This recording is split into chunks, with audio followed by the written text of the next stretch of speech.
욥기 42장 1절에서부터 우리 17절까지 마지막 절인데요. 우리 천천히 같이 한 목소리로 교독하면서 읽으면 좋겠습니다. 욥기 42장 1절에서부터 17절까지의 말씀입니다. 한 절씩 교독하고 마지막은 함께 읽겠습니다. 욥이 여호와께 대답하여 이르되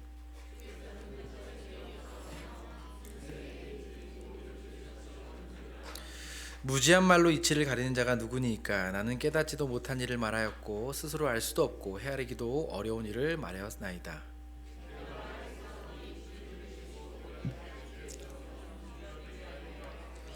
내가 주께 대하여 귀로 듣기만 하였사오나 이제는 눈으로 주를 배움나이다. 그러므로 내가 스스로 거두어드리고 티끌과 제 가운데서 회개하나이다. 여호와께서 욥에게 이 말씀을 하신 후에 여호와께서 대만 사람 엘리바스에게 이르시되 내가 너와 내 두 친구에게 노하나니 이는 너희가 나를 가리켜 말한 것이 내 종 욥의 말과 같이 옳지 못함이니라. 그런즉 너희는 수소 7과 수장 7을 가지고 내 종 욥에게 가서 너희를 위하여 번제를 드리라. 내 종 욥이 너희를 위하여 기도할 것인즉 내가 그를 기쁘게 받으리니 너희가 우매한 만큼 너희에게 갚지 아니하리라. 이는 너희가 나를 가리켜 말한 것이 내 종 욥의 말같이 옳지 못함이니라. 이 대만 사람 엘리바스와 수아 사람 빌닷과 나아마 사람 소발이 가서 여호와께서 자기들에게 명령하신 대로 행하니라. 여호와께서 욥을 기쁘게 받으셨더라. 욥이 그의 친구들을 위하여 기도할 때 여호와께서 욥의 곤경을 돌이키시고 여호와께서 욥에게 이전 모든 소유보다 갑절이나 주신지라. 이에 그의 모든 형제와 자매와 이전에 알던 이들이 다 와서 그의 집에서 그와 함께 음식을 먹고 여호와께서 그에게 내리신 모든 재앙에 관하여 그를 위하여 슬퍼하며 위로하고 각각 쾌시타 하나씩과 금고리 하나씩을 주었더라. 욥에게 처음보다 더 복을 주시니 그가 양 14,000과 낙타 6,000과 소 1,000결이와 암나기 1,000을 두었고 또 아들 7과 딸 3을 두었으며 그가 첫째 딸은 여미마라 이름하였고 둘째 딸은 그시아라 이름하였고 셋째 딸은 게렌합북이라 이름하였으니 모든 땅에서 욥의 딸들처럼 아리따운 여자가 없었더라. 그들의 아버지가 그들에게 그들의 오라비처럼 기업을 주었더라. 후에 욥이 140년을 살며 아들과 손자 4대를 보았고 우리 함께 읽겠습니다. 욥이 늙어 나이가 차서 죽었더라. 아멘. 우리 본문 말씀으로 이제 봅니다라는 제목으로 함께 하나님 말씀 살펴보겠습니다. 오늘 본문은 욥기의 마지막으로 욥이 하나님과 대면한 후에 반응이 기록된 장입니다. 그게 오늘 읽은 본문은 세 부분으로 나눠질 수 있습니다. 1절에서부터 6절까지는 욥이 그 하나님을 정말 배우고 나서 깨달음과 회개하는 장면이 기록되어 있고 7절부터 9절까지는 욥의 친구들을 향한 하나님의 평가가 기록되어 있습니다. 그리고 10절부터 17절까지는 욥이 회복되는 장면이 오늘 본문에 기록되면서 욥기가 마치어지고 있습니다. 그 전까지는 정말 이해할 수도 없고 해석되지 않는 욥에게 주어진 그 까닭없는 고난에 대해서 하나님을 욥이 간절히 찾았습니다. 자신의 의로움을 주장하고 하나님만 나타나기를 고대하던 욥에게 드디어 하나님께서 나타나셨습니다. 38장을 보니까 하나님께서 나타나셨는데 폭풍우 가운데 나타나신 하나님께서 욥에게 위로나 또는 그가 가진 질문에 답변이 아니라 오히려 내가 내게 묻는 것을 대답하라고 하시면서 질문하는 하나님으로 등장하십니다. 이를 통해서 하나님께서 이 세상을 어떻게 통치하시는지 우리가 또 욥과 욥의 친구들이 다 알 수 없는 하나님의 지혜에 대해서 말씀해 주셨습니다. 그때 욥의 대답이 욥기서 40장 4절 5절에 기록되어 있는데 이렇게 기록되어 있습니다. 우리 한 목소리로 읽어보겠습니다. 시작. 보소서 나는 비쳐나오니 무엇이라 주께 대답하리이까. 손으로 내 입을 가릴 뿐이로소이다. 내가 한번 말하였사온즉 다시는 더 대답하지 아니하겠나이다. 하나님만 오시면 자기가 물어보고 하나님께 왜 그러냐고 원망하고 따지고 싶었는데 하나님께서 나타나시고 하나님께서 하나님의 지혜와 다스리심에 대해서 물어보자 오히려 욥은 대답할 수 없는 질문이기 때문에 스스로 입을 다물며 침묵으로 마무리합니다. 이어서 하나님께서는 우주를 다스리는 하나님의 지혜를 우리가 이해하지 못할 뿐만 아니라 욥 스스로는 하나님이 틀렸습니다 라고 말하진 않지만 끊임없이 나는 옳습니다 라고 주장한 욥을 향해서 하나님께서는 자신의 능력과 자신의 옳음, 정의에 대해서 다시 한번 욥에게 재차 물으시면서 너가 정말 대당부처럼 한번 대답해 보라고 이번에는 하나님께서 한 번 더 묻습니다. 하나님께서 욥에게 말씀하시는 그 질문을 제가 한번 읽어보겠습니다. 욥기 40장 7절에서 9절인데 너는 대장부처럼 허리를 묶고 내가 내게 묻겠으니 내게 대답할지니라. 내가 내 공의를 부인하려느냐? 내 의를 세우려고 나를 악하다 하겠느냐? 내가 하나님처럼 능력이 있느냐? 하나님처럼 천둥소리를 내겠느냐? 이렇게 하나님에 대한 지혜도 깨닫지 못하고 알 수도 없고 하나님의 능력과 정의조차 욥과 욥의 친구들이 생각한 것과 전혀 다른 방식으로 하나님께서 말씀하셨을 때 욥은 아무런 답변을 할 수가 없었습니다.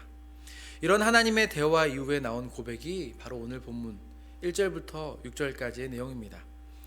1절부터 6절까지의 내용을 보면 욥의 대답이 세 부분으로 나뉘어진 것을 알 수 있습니다. 첫 번째는 내가 아는 것에 대해서 욥이 말합니다. 그리고 이전에 알지 못했던 것들, 깨닫지 못했던 것들에 대해서 이야기하고 마지막으로 이제 내가 보는 것에 대해서 욥이 이야기합니다. 먼저 욥이 아는 내용은 2절에 기록되어 있는데 이렇게 이야기합니다.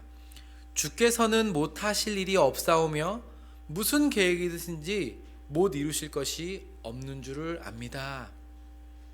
이게 욥이 아는 겁니다. 사실 이 고백은 처음 한 것이 아니라 이제까지 욥이 얘기했던 주장입니다.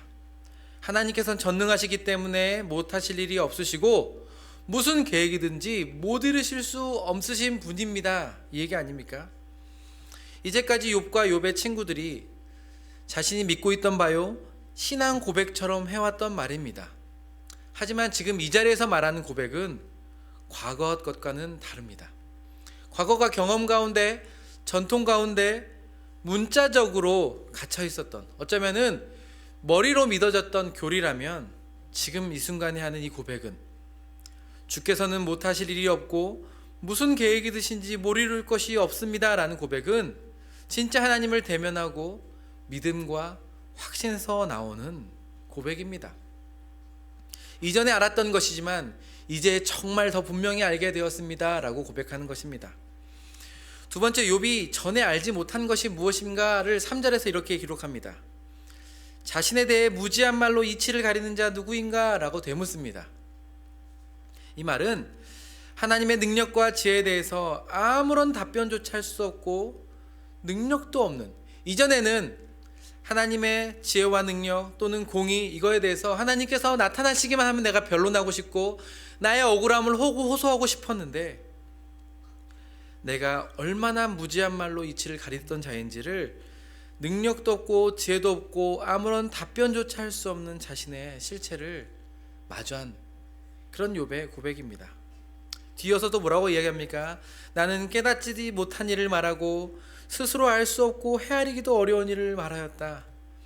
단순히 내가 하나님의 지혜를, 하나님의 일하심을, 하나님의 능력을 모른다 이게 아닙니다.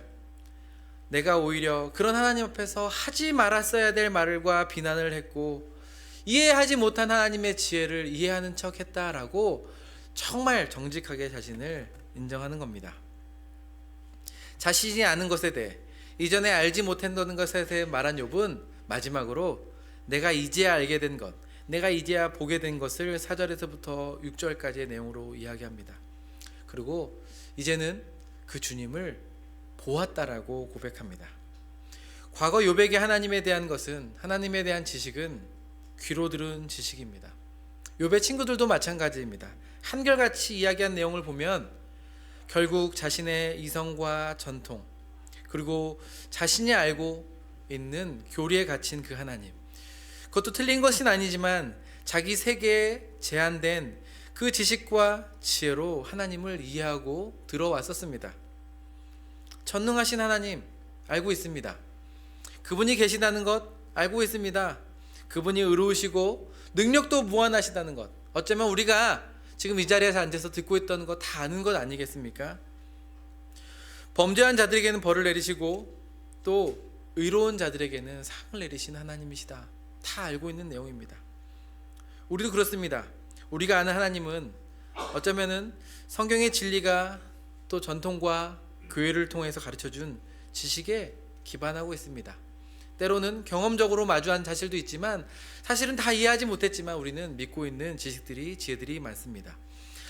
하지만 지금의 욥은 전에 그렇게 들어왔던 하나님이 아니라 이제야 비로소 보게 된 하나님 앞에서 깨어진 마음으로 이렇게 고백합니다. 6절의 고백인데요, 우리 6절 말씀을 한 목소리로 다시 한번 읽어보도록 하겠습니다. 우리 함께 읽겠습니다. 시작. 그러므로 내가 스스로 거두어 드리고 티끌과 제 가운데서 회개하나이다. 사실 이제까지 욥은 한결같이 나는 의롭고 친구들이 끊임없이 회개하라고 이야기했지만 회개할 것이 없는 자신을 항변했습니다. 그런데 이제 와서 욥은 내가 스스로를 거두어 드리고 티끌과 제 가운데서 회개한다라고 이야기합니다. 하지만 이 회개는 단순히 이제까지 욥이 실수하였다고, 내가 다 알지 못했다고 그런 실수와 죄를 고백하는 의미의 회개만은 아닙니다. 왜냐하면 여러분, 처음부터 하나님께서 욥을 어떻게 인정하셨습니까? 의롭다라고 인정하셨기 때문에 그렇습니다. 그러니 지금 욥이 회개했기 때문에 욥을 인정해 주신 것이 아닙니다. 뒤이어 7절부터 나오는데 대만 사람 엘리바스, 그에 대한 책망들도 그렇고 욥이 옳고 너희가 틀렸다라고 이야기하지 않습니까? 오히려 성경은 처음부터 끝까지 하나님조차도 욥의 의로움을 변호하고 계십니다. 때문에 지금 여기서 욥이 6절에서 고백하는 이 회개는 단순히 내가 잘못했습니다, 내가 못해야 될 말들을 했군요, 하나님 내가 실수했습니다 라는 의미의 회개가 아닙니다. 오히려 좀 더 본질적인 의미의 회개를 고백합니다. 어떤 회개입니까? 창조주요 전능자 하나님 앞에서 정말 피조물이 그 하나님을 대면했을 때 나오는 그런 탄식과 고백입니다. 정말 그 하나님을 뵌 사람으로서 자신의 존재 자체를 바라보면서 하는 회개입니다. 흠없고 거룩하신, 정말 능력과 지혜가 충만하신 하나님 앞에서 자신이, 이 피조물이 얼마나 한없이 초라하고 아무것도 아닌지, 흙과 같고 먼지와 같은 존재임을 정말 인식하게 된 사람의 고백입니다. 그리고 그러한 피조물로서 그런 전능자 앞에 섰을 때 마땅한 반응으로서의 회개를 이야기합니다. 여러분, 어느 분야에서든 간에 20년, 30년, 40년 연구하거나 작업하신 분을 만나본 적 있습니까? 그런 분들을 만나면 사실은 그 경지가 다르다라고 이야기합니다. 저희 아들이 저기서 열심히, 제가 뭘 하고 있는지 모르겠지만 저희 아이가 요즘에 정말 좋아하는 게 종이접기입니다. 종이접기. 종이접기를 이제 유튜브를 보면서 접는데 제가 봤을 때 똑같이 종이를 접는 것 같은데 저희 아이가 소개해 준 사람은 정말 다른 경지의 사람이라고 저에게 얘기해 줍니다. 제가 보기에는 그걸 보고 있는 저희 아이나 또 저희 막내가 정말 잘 접는다 이렇게 싶은 마음이 드는데, 이 아이들이 보기에도 정말 절대 경지에 종이 접는 것 하나 그런 사람이 있다라고 이야기합니다. 여러분, 그런 사람 만나보시면 뭐라고 얘기하는지 아십니까? 정말 어떻게 저런 경지에 이르렀습니까? 어떻게 저렇게 할 수 있습니까? 그런데 우리의 생각과 다르게 그분들을 정말 절대 강자, 절대 고수를 만나면 한결같은 고백이 뭐냐면, 제가 이 분야에서 30년, 40년을 했는데 아직도 잘 모르겠습니다라는 고백을 종종 듣습니다. 또는 이제야 조금 알 것 같습니다, 이런 고백을 하는 경우를 봅니다. 이게 그냥 스스로 겸손해서가 아니라 진짜 한 분야를 정말 연구하신 분들이 하시는 고백입니다. 제가 청년회 때 좋아하는 취미가 하나 있었는데 사진입니다. 그때 왜 그런지 모르겠는데 그 사진 뷰파인더로 보는 그 세계가 뭔가 저한테 이렇게 나만의 세계, 내가 찍는 모든 것은 사실 아무것도 아닌데 작품같이 느껴졌던 시절이 있었습니다. 그때는 제가 필름 카메라를 또 좋아해서 필름 카메라를 썼는데, 제가 뭐 작가도 아닌데 이렇게 사람들 또 이렇게 풍경들 찍으면서 인화해서 주면은 되게 또 만족해했던 것들을 기뻐했던 시절이 있습니다. 그 제주도에 가면은 김영갑 갤러리라고 있습니다.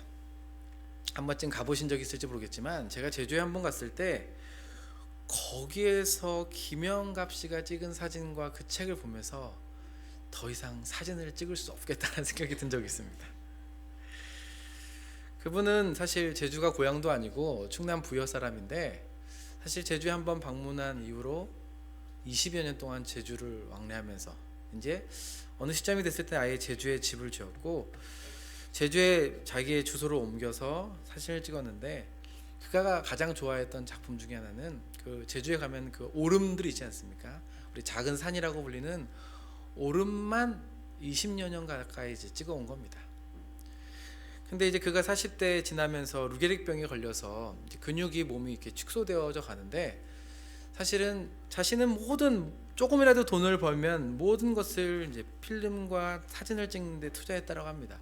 평생 혼자 살면서 작품 사진을 찍었는데, 그가 그 몸이 이렇게 근육이 쇠하여가고 병이 이렇게 연약해져 가면서 셔터조차 누를 힘이 없을 때조차 그 무거운 짐을 들고 그 가장 좋은 한 컷을 담기 위해서 수십 시간을 기다리고 때로는 아무것도 찍지 못하고 내려왔다고 합니다. 그 작품을 바라보고 있으면 이거는 정말 어떻게 사람이 아무리 요즘에 기술이 발전했다라고 이렇게 담아낼 수 있을까? 도대체 얼마나 기다려야지 이런 작품을 만날 수 있을까? 그런 생각에 제가 찍어왔던, 그리고 제가 전해줬던 그 사진들이 너무 초라하게 느껴졌던 적이 있습니다. 그가 그의 책에서 그런 고백을 한 것을 봤습니다. 20년을 바라본 구름이 한 날도 같은 적이 없더라. 감동이 전해지는지 모르겠습니다.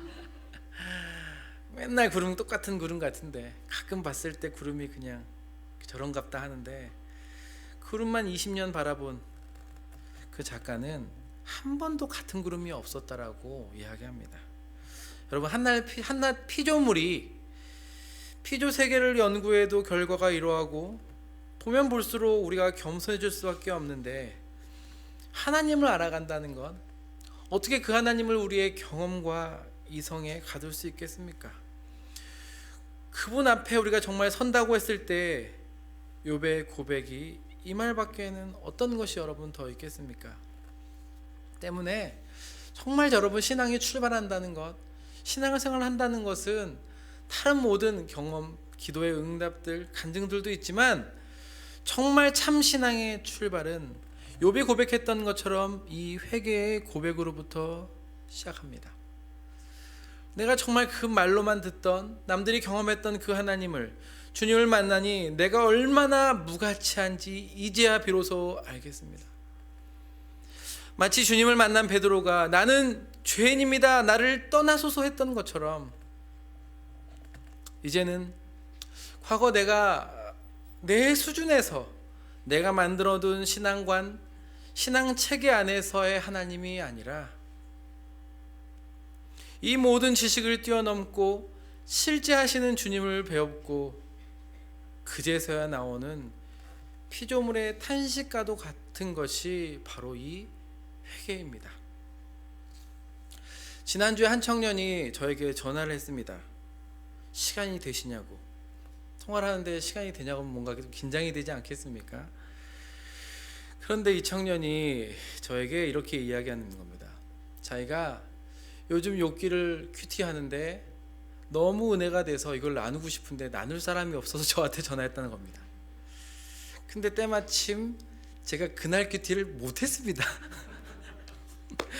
아이쿠야, 어제까지 큐티를 했는데 그날 당일을 내가 못했을 때 전화를 받았습니다.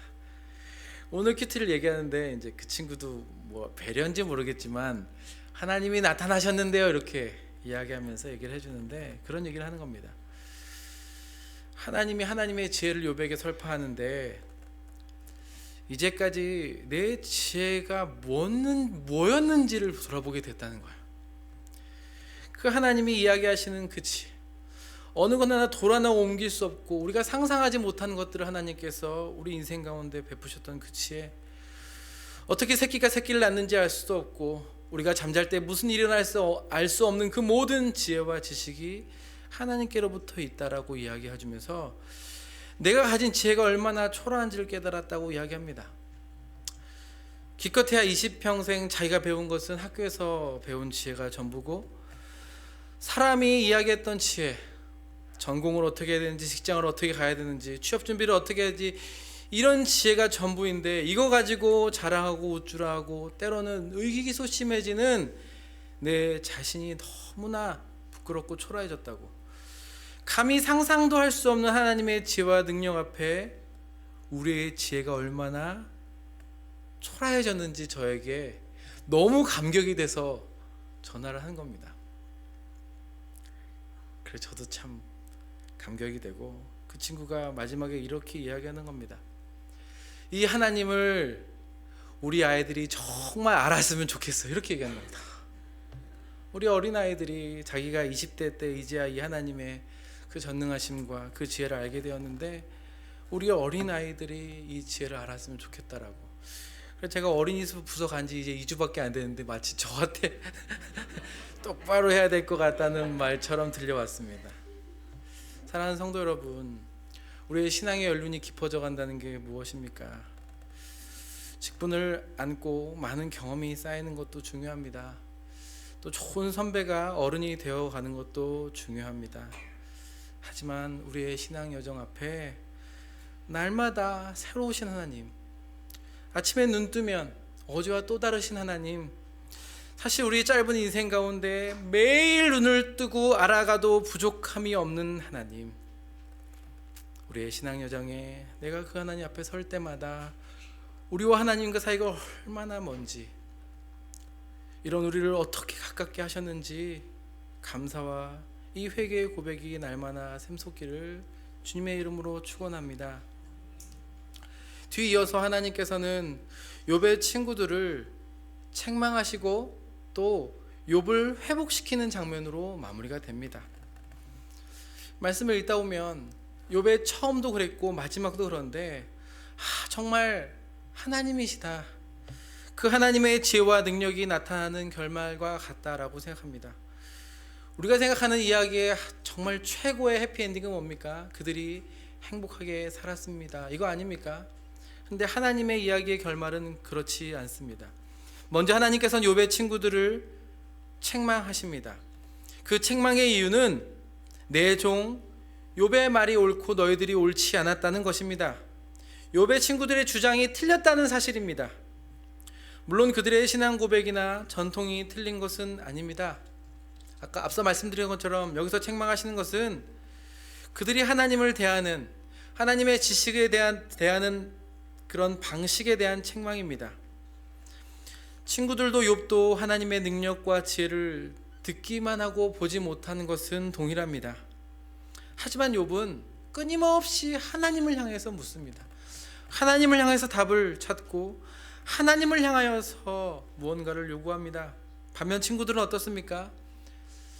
그 자신의 지식과 하나님에 대한 생각들을 욥을 향하여 정죄하고 판단하고 자신들이 듣고 믿어왔던 그 전통적인 신앙을 증명하라는 이 태도에 대한 책망으로 보는 것이 옳습니다. 자신이 틀릴 수도 있다는 생각, 하나님이 나의 경험이나 이성, 전통이나 지혜보다 클 수 있다는 생각조차 하지 않고 자신의 신앙세계 안에 사로잡혀서 살아가는 사람들을 향한 책망이라고 봐도 좋을 것 같습니다. 이러한 자들을 향해서 하나님께서는 8절에 너희들이 바로 지혜로운 것 같으나 우매한 자다라고 하십니다. 하나님께서는 이 우매한 자들을 책망하시면서 그들을 다뤄가시는 본문이 이 뒤에 기록되어 있습니다. 그런데 여러분, 오늘 본문이 정말 우리의 생각과 예상과는 전혀 다르게 이 우매한 자들을 다루어 가시는 것을 보여줍니다.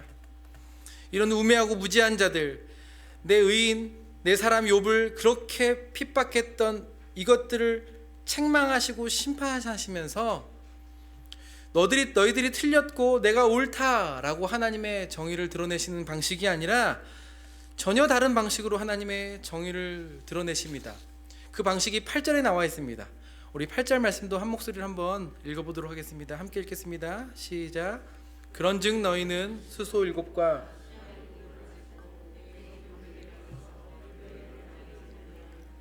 내 종 욥이 너희를 위하여 기도할 것인즉 내가 그를 기쁘게 받으리니 너희가 우매한 만큼 너에게 갚지 아니하리라. 이는 너희가 나를 가리켜 말한 것이 내 종 욥의 말과 같이 옳지 못함이라. 어떻게 다루십니까?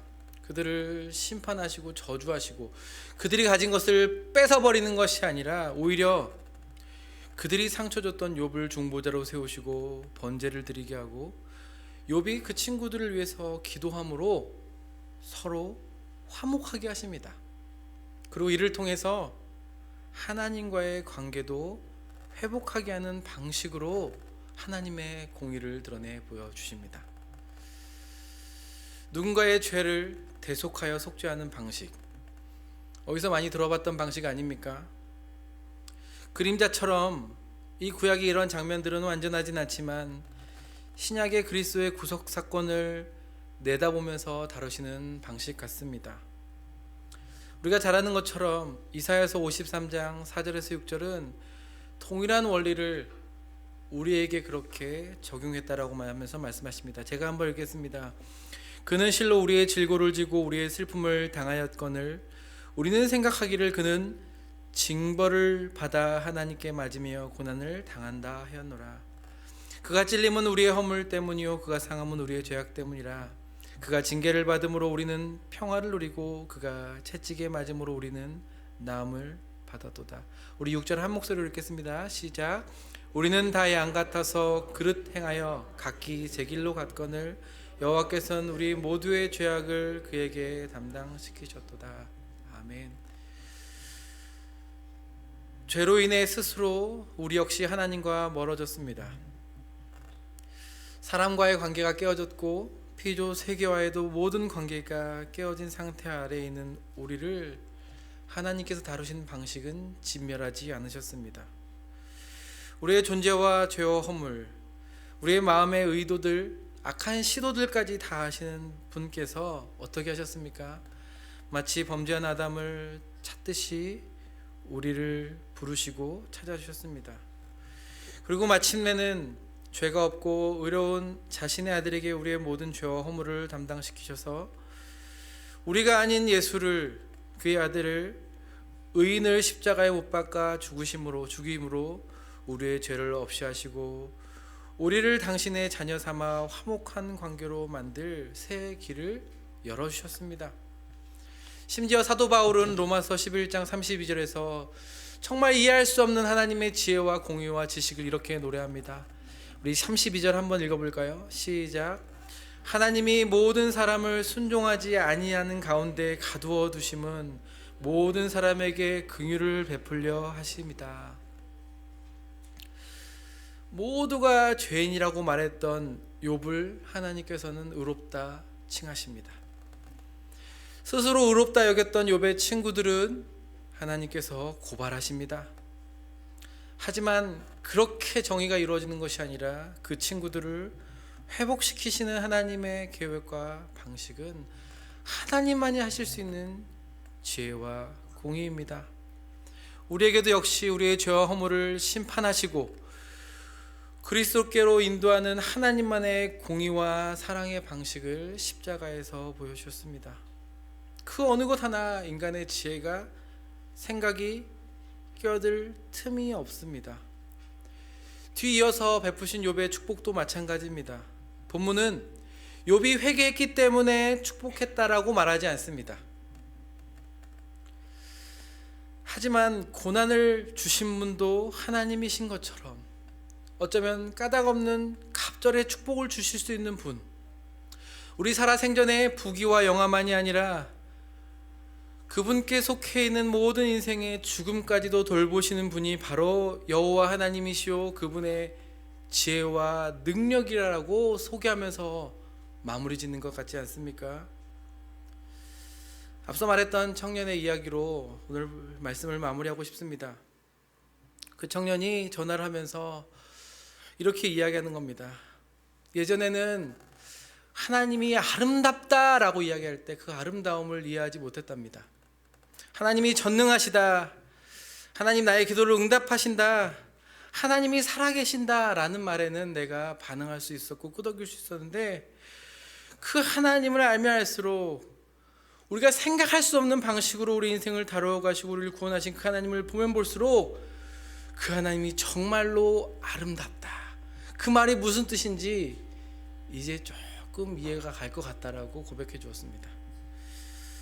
참, 목회자의 기쁨과 영광은 어쩌면 성도들로 하여금 그 하나님의 영광을, 그 아름다움을 발견하고 그 하나님을 영원토록 보길 원하고 보고 싶어하는 그 즐거운 고백을 들을 때 참 목회자로서 큰 기쁨이 있는 것 같습니다. 사랑하는 성도 여러분, 우리 마음 가운데 욥기를 마무리하면서 욥을 회복시키시고 응답하시는 하나님만이 아니라 우리의 인생 가운데 측량할 수 없는 지혜와 지식으로 우리의 인생 가운데 간섭하시고 돌보시고 인도하시는 그 하나님의 아름다우심을 보길 원합니다. 우리의 마음 가운데 가장 큰 열망과 간절한 소망이 있다면 그 하나님의 아름다움을 오늘만이 아니라 내일도 보고 싶다, 정말 더 보고 싶다. 그래서 우리의 기도가 욥의 고백처럼 주여 내 눈을 열어서 주님을 보기를 원합니다, 이 고백으로 우리의 마음이 채워지길 주님의 이름으로 부탁합니다. 우리 마지막으로 사도 바울이 고백했던 동일한 고백입니다. 그 하나님의 지혜와 지식을 찬양하는 고백인데, 우리 로마서 11장 33절에서 36절 우리 한 목소리로 함께 읽고 마치도록 하겠습니다. 우리 함께 읽겠습니다. 깊도다 하나님의 지혜와 지식에 풍성하며 그의 판단은 헤아리지 못할 것이며 그의 길은 찾지 못할 것이로다. 누가 주의 마음을 알았느냐? 누가 그의 모사가 되었느냐? 누가 주께 먼저 드려서 갚으심을 받겠느냐? 이는 만물이 주에게서 나오고 주로 말미암고 주에게로 돌아감이라. 그에게 영광이 세세 있을지어다. 아멘.